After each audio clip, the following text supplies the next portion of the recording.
bird life on the water there. Yep. Finally, it's time to leave Austin's Ferry. We cross the now familiar Wetlands Reserve and go to visit someone I've not seen since my school days in Melbourne, more than 50 years ago. One of the joys of this trip will be the opportunity to relive some of the experiences of that trip that I made with two school friends many years ago. Two of my schoolmates, Mark and Wayne, together with myself, hitchhiked down the west coast of Tasmania, looking at old mines and old railways, some of which were still lingering on into the late 60s. Prior to his death in 2011, I caught up with Mark a couple of times to reminisce about the trip. Mark went on to be a lawyer and was president of the Australian Skeptics Society and later chief executive in the US of the Skeptics Society there. He's remembered for teaming with Dick Smith to bring magician James Randi to Australia, resulting in a variety show host, Don Lane, launching himself across a coffee table to throttle Randi live on television. Probably more importantly, Mark is remembered as the person who originated rail trails in Australia. Wayne, on the other hand, I had not seen since school and had lost all contact. I didn't even know how to spell his last name. Luckily, Sue's relentless detective work managed to turn him up, and today we are off to a farm at Wattle Hill to spend a couple of days with Wayne and his wife, Sue. We spent the next few days camped next to Wayne and Sue's farmhouse at Wattle Hill. Despite running sheep on the property, Wayne's real passion is for his Jersey cows.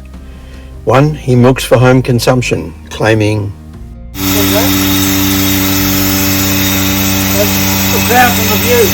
yes, that's Wayne spilling the secret to maintaining his youthful good looks. Making milk coffee from raw milk is a daily ritual.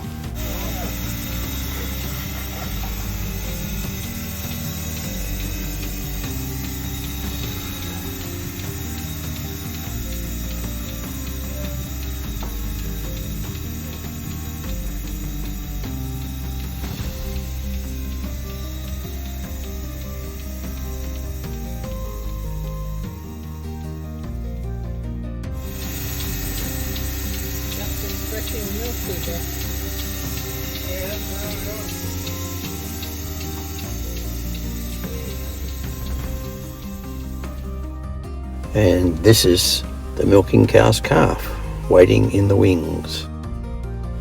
We left Wayne and Sue's with a portable herb garden to enhance our cooking efforts, and it served us well until about a month later it was consumed by a gourmet wallaby when we put it out overnight for some rain.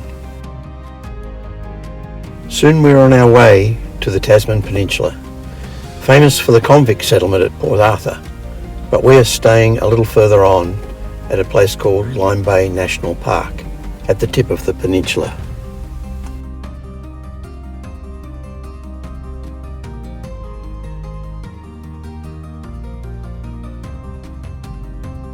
Something we did notice a lot of in Tasmania is roadkill.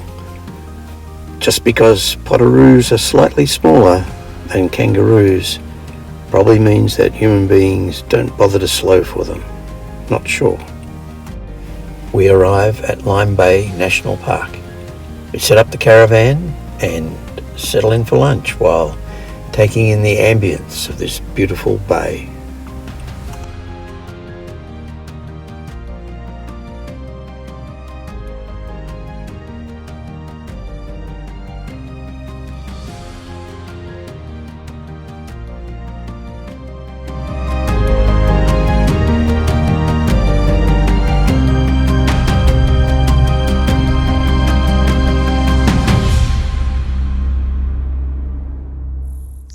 Here we are at Lime Bay Reserve. We've come down here to camp for a couple of days. It's a beautiful spot. What do you think, Timmy? Yep, just pristine, isn't it? But look how far those people are walking out there. Like that boat's out there. That man's only just knee deep now. Don't know whether you can see, we can see the change in the colour of the water where that yacht is out there.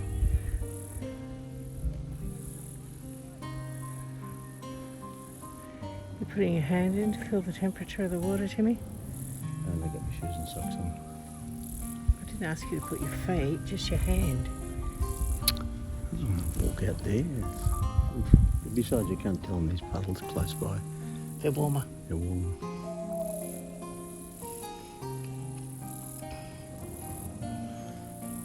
A beautiful spot to find this to camp in. I wonder what's on the other side over there. I think that's the end of the peninsula.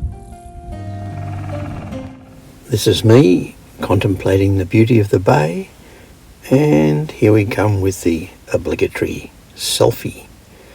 And here's a picture of what Sue says is the Loch Ness Monster of Lime Bay.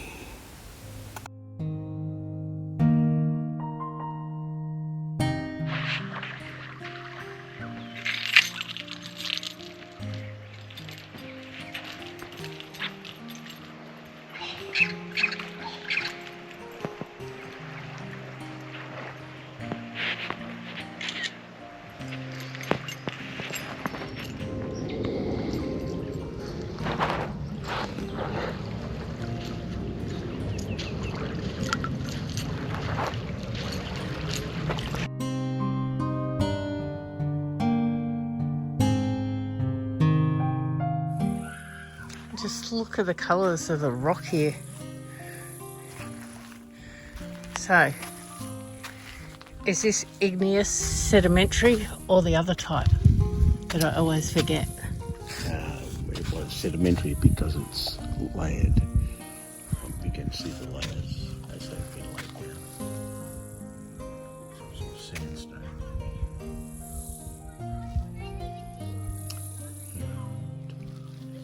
Quite frankly, I can't remember the other one either.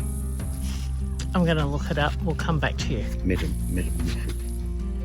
I don't think so. Yep, I do. You can look it up. You say metamorphic. At least I remember 2 out of 3. The peninsula includes a couple of convict sites which we will cover in our next video, so look for that. The locals down here have their own opinion about the speed that life should be conducted at and on the importance of the beauty of their peninsula.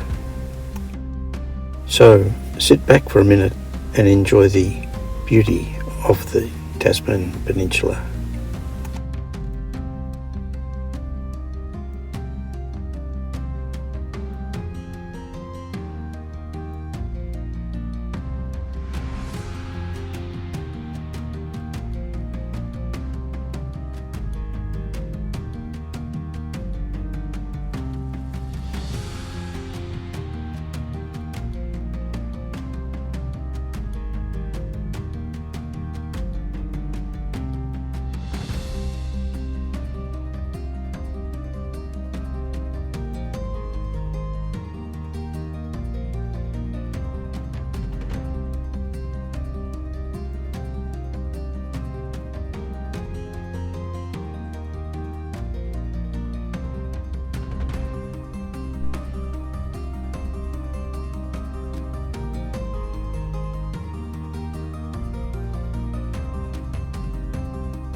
It's not all beautiful bays and sandy beaches. The headlands also have something to offer in their rugged beauty. In particular, we took a trip to the remarkable cave and enjoyed what is really a fairly spectacular piece of nature.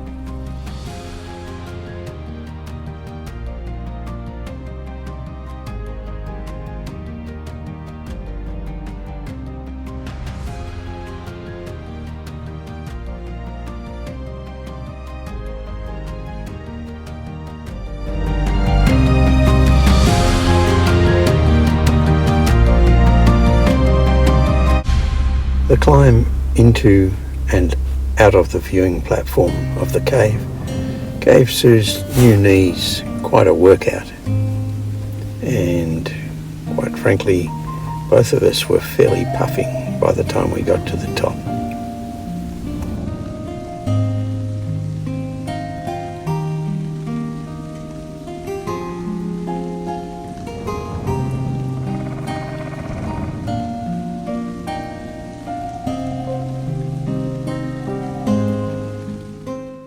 And then, all too soon, it's time to leave the Tasman Peninsula and make our way up to Triabunna and the Freycinet Peninsula. So, if you like this video, click below and watch for our next video coming soon.